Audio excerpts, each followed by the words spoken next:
السلام عليكم ورحمة الله وبركاته. ساعات بتفصلنا عن ماتش القمة ما بين الأهلي والزمالك، الماتش المقرر ليه إقامته يوم السبت الساعة 7، فهنبص بصة سريعة في الماتش ده، آخر نتائج الفريقين في الدوري، التشكيلة المتوقعة، الماتش ده أقرب لمين، فكل ده هنقوله في الحلقة دي.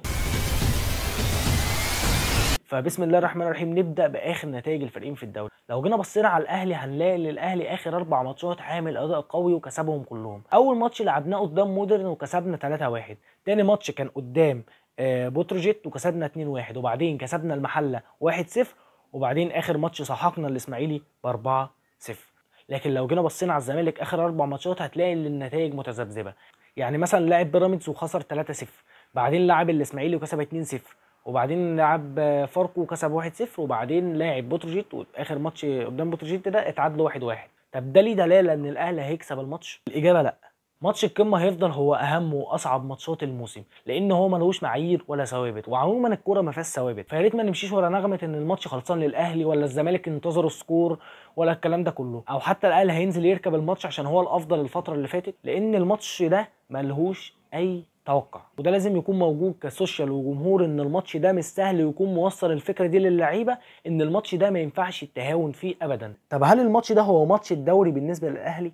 قطعا لا، لان ماتش الاهلي والزمالك هو ماتش ب3 نقاط، ولا هيديك الدوري ولا هيضيعه منك. لكن خلينا متفقين ان الماتش ده من اهم ماتشات الموسم، وهيفرق بشكل كبير في شكل المنافسه على الدوري، لان الاهلي بينافس نسخه قويه من بيراميدز، نسخه مش من السهل ان هي تتعثر، وفي نفس الوقت انت مش بعيد عن الزمالك بنقط كتير. فاحنا عندنا حلين، يا اما الاهلي يكسب ويضغط على بيراميدز اكتر ويفرق عن الزمالك بنقط كتير، يا اما لا قدر الله نخسر ونصعب الامور على نفسنا، خصوصا ان عدد الماتشات المتبقيه في الدوري قليله بسبب النظام الجديد للدوري. دلوقتي هقول التشكيله الانسب من وجهه نظري انا. هنلعب بالشناوي، يعني انا من وجهه نظري هيلعب بالشناوي، لان هو مش هيلعب بمصطفى شوبير، خلينا عارفين ان هو هيلعب بالشناوي، والشناوي كمان خلي بالك عامل اداء قوي اخر كام ماتش، عامل اداء كويس جدا، فمش هقدر اقول له حاجه بصراحه.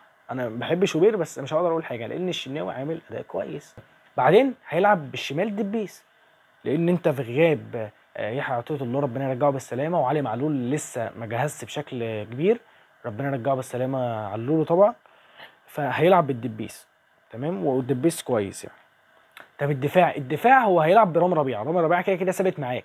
هيلعب بقى مين جنب رامي ربيعه؟ هيلعب باشرف داري. انا شايف ان هو يلعب باشرف داري، لان اشرف داري رجع الماتش اللي فات وعمل اداء كويس، واثبت ان هو جاهز لماتش القمه، فهيلعب بداري تمام. من ناحيه اليمين هاني، ما فيش غيره طبعا، مش هنلاعب المزارع اكرم توفيق، لان ما انا خايف اصلا ينزلوا لنا في نص الملعب، بس هو هيلعب مع محمد هاني كده كده. اصلا نص الملعب يلعب بمين؟ يلعب بمروان عطيه، لان مروان عطيه ده عنصر اساسي في نص الملعب في افتكاك الكوره. انت مختلف معاه مثلا في ان هو ما بيلعبش كوره لقدام، انت ما عندكش غيره يلعب لك في الحته دي، مركز 6 ما عندكش غيره اللي بيلعب بالحته دي. اكرم توفيق هتقول لي اكرم توفيق هصوت، فهو لا، مروان عطيه طبعا ما هو اساسي اصلا في اخر فتره، مش هنتكلم عليه كتير يعني. 2 نص ملعب كمان هيلعب ب3 طبعا. هيلعب باحمد رضا.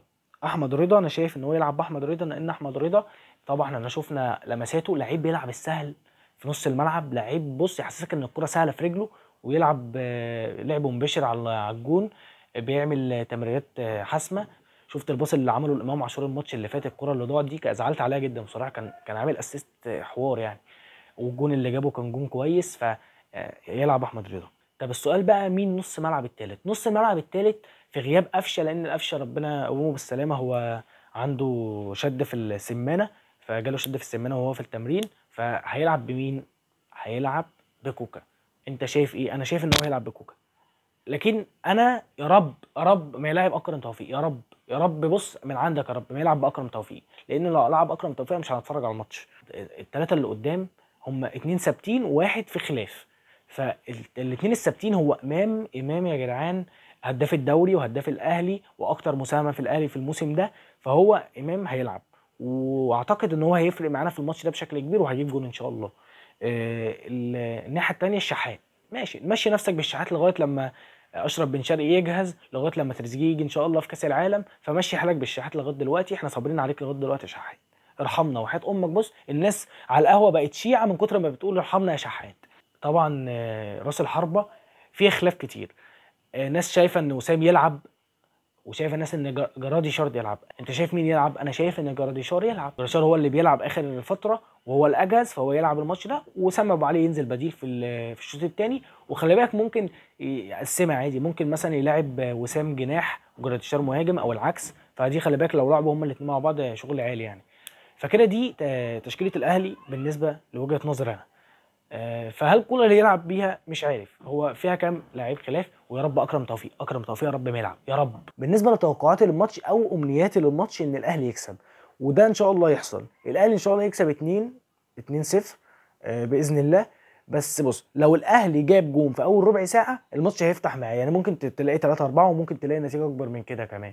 فده توقعي. انت توقعك للماتش ده اكتب لي في الكومنتات. انا اكتر حاجه مخوفاني من الماتش ده ان شيكابالا مش هيلعب. طب هتقولي خايف ليه ان شيكابالا مش هيلعب؟ لان اخر ماتشين الاهلي لعب فيهم قدام الزمالك وشيكابالا مش موجود، خسرهم هما الاثنين. خسر ماتش في الدوري قبل كده، وخسر ماتش السوبر الافريقي بضربات الجزاء. فدي اكتر حاجه مخوفاني في الماتش. فدي حلقه النهارده، حلقه خفيفه كده بنتكلم فيها، بنعمل ريفيو بسيط عن ماتش القمه. فلو عجبتك الحلقه اعمل لايك وسبسكرايب وتابعنا الفتره الجايه، لان الفتره الجايه هيبقى عليها شغل عالي على القناه. فادعموني بلايك وسبسكرايب زي ما قلت لكم. والسلام عليكم ورحمه الله وبركاته.